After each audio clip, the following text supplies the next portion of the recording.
morning to all.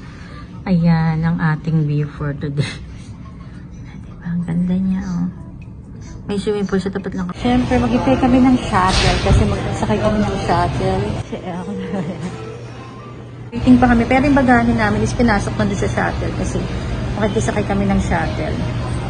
Papuntang terminal para hindi na kami magbayad. Ayan, may maganda dito guys yung mga na condominium. Ayan, ito yung condominium siya.